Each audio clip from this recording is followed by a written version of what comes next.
அல்ஹம்துலில்லாஹ் அல்ஹம்துலில்லாஹி ரப்பில் ஆலமீன். அனைத்து புகழும் அகிலங்களை எல்லாம் படைத்து பரிபாலனம் செய்யக்கூடிய வல்லநாயகன் அல்லாஹ் ஒருவனுக்கே உரித்தாகட்டும். கண்ணியத்திற்குரிய அல்லாஹ்வின் நல்லடியார்களே, அல்லாஹ்வுடைய மாபெரும் பேரருளால் தினமும் இந்த மகரிபுடைய தொழுகைக்கு பிறகு நபிகளாரை மட்டுமே பின்பற்றுவோம் என்ற தலைப்பில் பல்வேறு செய்திகளை நாம் தொடர்ந்து பார்த்து வருகிறோம். காரணம் என்னவென்று சொன்னால், திருமறை குர்ஆனில ஏராளமான இடங்களில் அல்லாஹ் சொல்லும் பொழுது அத்தீஉல்லாஹ், அல்லாஹ்வை பின்பற்றுங்கள், அத்தீஉர் ரசூல், நபிகள் நாயகம் ஸல்லல்லாஹு அலைஹி வஸல்லம் அவர்களை பின்பற்றுங்கள் என்று 30க்கும் மேற்பட்ட இடங்களிலே அல்லாஹ் சொல்லியிருக்கிறார். அல்லாஹ்வை பின்பற்றுங்கள் என்று சொன்னால், அல்லாஹ்வை நாம் நேரடியாக பின்பற்ற முடியுமா என்று சொன்னால் பின்பற்ற முடியாது. அல்லாஹ்வுக்கு உறக்கம் இல்லை, நாம் உறக்காமல் இருக்க முடியுமா? அல்லாஹ்வுக்கு மனைவி மக்கள் இல்லை, நமக்கு மனைவி மக்கள் இருக்கிறார்கள். அல்லாஹ்வுக்கு பசி தாகம் இல்லை. இப்படி பல்வேறு வகையில அல்லாஹ்வை நாம் பின்பற்ற முடியுமா என்று சொன்னால் பின்பற்ற முடியாது. அல்லாஹ் தனித்தவர். இப்படி அல்லாஹ் என்ன செய்யலாம், பல்வேறு பெயர்களிலே திருக்குர்ஆனிலே சொல்லி காட்டுகிறார். அல்லாஹ்வை பின்பற்றுதல் என்று சொன்னால் நேரடியாக அல்லாஹ்வை பின்பற்றுவதல்ல, அல்லாஹ் வஹீயின் மூலம் திருக்குர்ஆன் மூலமாக அல்லாஹ் சொல்றான் பாருங்க, கட்டளை எழுதுறான் பாருங்க, அதை பின்பற்ற வேண்டும். அல்லாஹ்வுடைய தூதரை பின்பற்றுங்கள் என்று சொன்னால் நபிகள் நாயகம் ஸல்லல்லாஹு அலைஹி வஸல்லம் அவர்கள் எதை மார்க்கம் என்று சொன்னார்களோ அதை நாம் என்ன செய்யணும், இயன்றவரை நாம் பின்பற்ற வேண்டும். இப்படி ஏராளமான இடங்களில் அல்லாஹ்வையும் அல்லாஹ்வுடைய தூதரையும் பின்பற்றுங்கள் என்று அல்லாஹ் சொல்லியிருக்கிறார். ஒரே ஒரு இடத்துல மட்டும் 4வது அத்தியாயம் 59வது வசனத்துல அல்லாஹ் சொல்லும் பொழுது அத்தீஉல்லாஹ் வ அத்தீஉர் ரசூல வ உலில் அம்ரி மின்கும் அப்படிங்கிறார். உங்களிலே அதிகாரம் படைத்தவர்களையும் பின்பற்றுங்கள். திருக்குர்ஆனிலே மொத்தம் ஒரு இடத்துல தான் அல்லாஹ் சொல்றான். இதை வைத்துக் கொண்டுதான் பல பேர் என்ன செய்யறாங்க அப்படின்னா இமாம்களையும் பின்பற்றலாம்.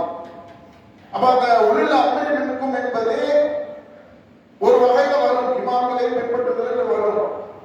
ஆனா அதனை தொடர்ந்து அல்லாஹ் அதே வசனத்துல சொல்லக்கூடிய விஷயத்தை சிந்தித்து பார்த்தால் இமாம்களையும் நாம் என்ன செய்வது, கண்மூடி பின்பற்றக்கூடாது என்பதை விளங்கிக் கொள்ளலாம். ஃபைன் தனாஸஅத்தும் ஃபீ ஷைஇன் ஃபரத்தூஹு இலல்லாஹி வ ரசூல் துமினூன பில்லாஹ் அப்படின்னு அல்லாஹ் சொல்றான். இமாம்களை நீங்க பின்பற்றுங்க. எப்ப பின்பற்றணும்? கருத்து வேறுபாடு இல்லாத சமயத்துல பின்பற்றலாம். அல்லாஹ்வும் அல்லாஹ்வுடைய தூதரும் சொன்னதை எடுத்து சொன்னா பின்பற்றலாம். ஆனா ரெண்டு விஷயத்துல கருத்து வேறுபாடு வந்துருச்சுன்னா, ஒரு இமாம் என்ன செய்யறது, நண்டு சாப்பிடலாமான்னு ஒரு கொஸ்டின் வருது. ஒரு காலத்துல நம்ம பகுதியெல்லாம் பாத்தீங்கன்னு சொன்னா நண்டு இங்க வரவே மாட்டாங்க. ஏன்னா ஹனபி மக்களுக்கு நண்டு மக்ரூஹ் என்று சொல்லப்பட்டது. அவன் நண்டு ஹனபிகள் சாப்பிட மாட்டாங்க, அதனால கொண்டு வரவும் மாட்டாங்க. இன்னைக்கு அதிகமான மக்கள் நண்டு வாங்கி சாப்பிடுறாங்க. ஏன் அப்படின்னா அதிகமான மக்கள் வெளிநாடுகள் சென்றதுனால அங்க உள்ள இந்த இஸ்லாத்தெல்லாம் பார்க்கிறாங்க. நண்டு சாப்பிடுறதுக்கு தடை இல்லைங்கிறத அங்க விளங்கிக்கிறாங்க. ஒரு பொருள் சாப்பிடலாமா சாப்பிடக்கூடாதா என்று சொன்ன அது எல்லா முஸ்லிம்களுக்கும் தான் பொருந்தும். ஹனபிகள் நண்டு சாப்பிடக்கூடாதா, சாஃபிகள் சாப்பிடலாம். கடலோர பகுதியில் இருக்கிறாங்க பாருங்க, அவர்கள் எல்லாம் சாஃபி இமாமை பின்பற்றக்கூடியவர்கள். இங்க நம்ம பகுதியில ஹனபி இமாமை பின்பற்றக்கூடியவர்கள். அப்ப ஒரு இஸ்லாத்துல ஒரு விஷயம் கூடாது அப்படின்னா ரெண்டு பக்கத்துக்கு தானே கூடாது. சாஃபிக்கு வேற நபி, ஹனபிக்கு வேற நபியா அப்படின்னா இல்ல, எல்லாத்துக்கும் ஒரே நபி தான். அப்ப நம்ம என்ன செய்யக்கூடாது, இப்ப நம்ம என்ன செய்யணும், ஒரு இமாம் கூடுங்கிறார், ரெண்டு சாப்பிடக்கூடாதுங்கிறாரு. இன்னொரு இமாம் கூடும் என்கிறார். ரெண்டும் இஸ்லாமா இருக்காதுல்ல. ஒண்ணு கூடுங்கிறது இஸ்லாமா இருக்கும், இல்லைன்னா கூடாதுன்னு சொல்றாங்க பாருங்க, அது இஸ்லாமா இருக்கும். அப்ப என்ன சொல்றாங்க, இப்ப கருத்து வேறுபாடு வந்துருச்சுன்னா நீங்கள் திருக்குறானோடும் ஹதீஸோடும் உரசி பாருங்கள். தூர் அல்லாஹ்விடமும் அல்லாஹ்வுடைய தூதரிடமும் வந்து விடுங்கிறாங்க. வந்து நீங்க என்ன செய்யுங்க, இங்க என்ன கடை இருக்கு அப்படின்னு நம்ம பார்க்கிறோம். நண்டு சாப்பிடுறதுல நல்ல கடல் உயிரினங்கள் அத்தனையும் முஸ்லிம்களுக்கு மனித குலத்துக்கு அது ஹலால் தான். எது தீங்கு விளைவிக்கிறதுன்னு ஆராய்ச்சி செஞ்சு நிரூபிக்கப்பட்டதோ அதை நம்ம தவிர்த்துக்க வேண்டியதுதான். பாம்பு மாதிரி மற்ற விசஜந்துக்கள் பாருங்க, அது மாதிரி உள்ளது நம்ம தவிர்த்து கொள்ள வேண்டியது தானே. பாக்கி உள்ள நண்டு மீது எல்லாமே ஹலால் தான். ஆனா என்ன செய்யறாங்க, மதுரை என்ற பெயரில் நண்டு சாப்பிடுவது கூடாதுன்னாங்க. இன்னைக்கு அந்த உபதேச மக்கள் ஏற்றுக்கொள்ள புறக்கணிச்சுட்டாங்க. நண்டு வந்தா என்ன செய்ய போயிடலாம். இன்னைக்கு அளவுக்கு நண்டு மக்களோடு என்று சொல்ல முடியாது. மதுரையில இருந்து வரக்கூடிய ஒரு மாதங்கள் சொன்னது ஜமாத்துக்காரங்க நடத்துறாங்க. அதுல ஒருத்தர் கேள்வி கேட்கிறாங்க, இப்பெல்லாம் முன்னாடி கேட்கப்பட்ட கேள்வி, நண்டு சாப்பிடுவது கூடுமா கூடாது? அறிவுள்ளவர்கள் என்ன பதில் சொல்லணும்? நண்டு சாப்பிடக்கூடாது, இஸ்லாத்துல தடை செய்யப்பட்டது அப்படின்னு சொல்லணும். இல்லை என்று சொன்னால் நண்டு நீங்க சாப்பிடுங்க, தடை இல்லை இஸ்லாத்துல, ஹலால் தான் அப்படின்னு சொல்லணும்.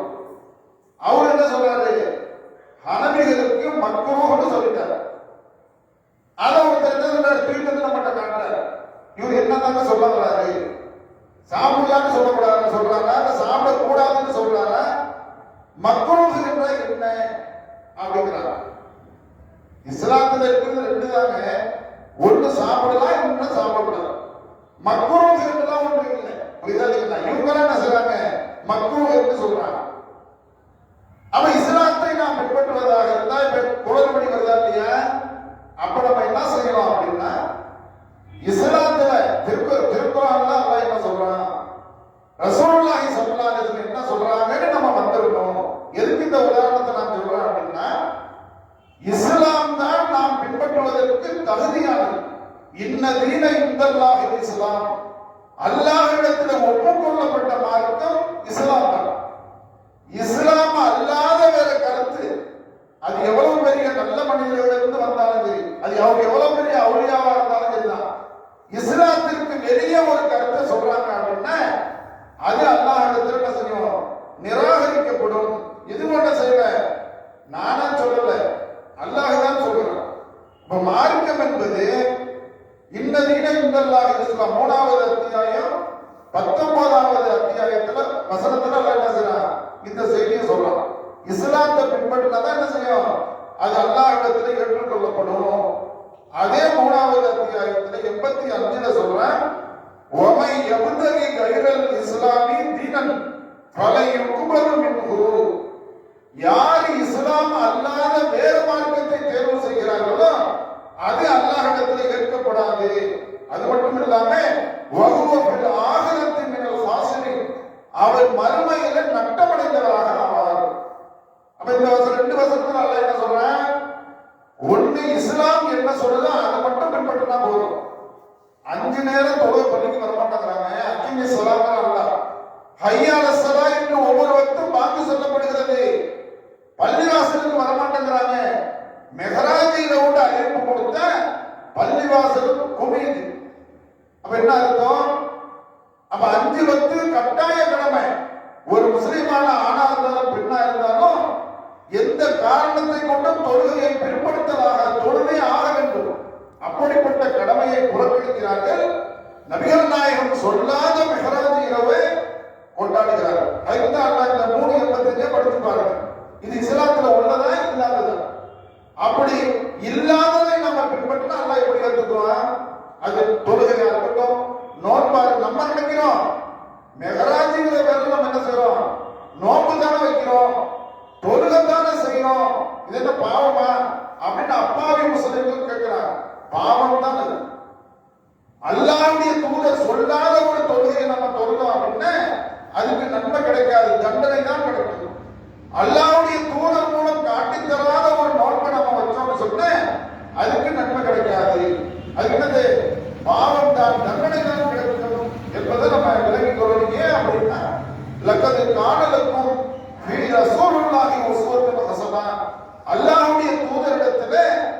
அவர்களுக்கு அழகான முன்மாதிரி இருக்கிறது. ஒரு அற்புதமான மாமனிதரை நபிகள் பெருமகனார் ஸல்லல்லாஹு அலைஹி வஸல்லம் அவர்களை வெற்றி கொண்டு அவர்களை பின்பற்றாமல் போராடுகிறோம். இது இஸ்லாத்துல வெறுக்கப்படக்கூடிய ஒரு விஷயம். அப்ப நபிகள் நாயகம் ஸல்லல்லாஹு அலைஹி வஸல்லம் அவர்கள் மட்டும்தான் பின்பற்றுவதற்கு தகுதியானவர்கள் என்பதை விளங்கிக் கொண்டு அல்லாஹ்வுடைய தூதர் சொல்வதை மட்டுமே பின்பற்றக்கூடிய மக்களாக அல்லாஹ் உங்களையும் என்னையும் ஆக்கி அருள் புரிவானாக. மேலவை அவர்களை சொல்லலாம். சுபஹானல்லாஹ்.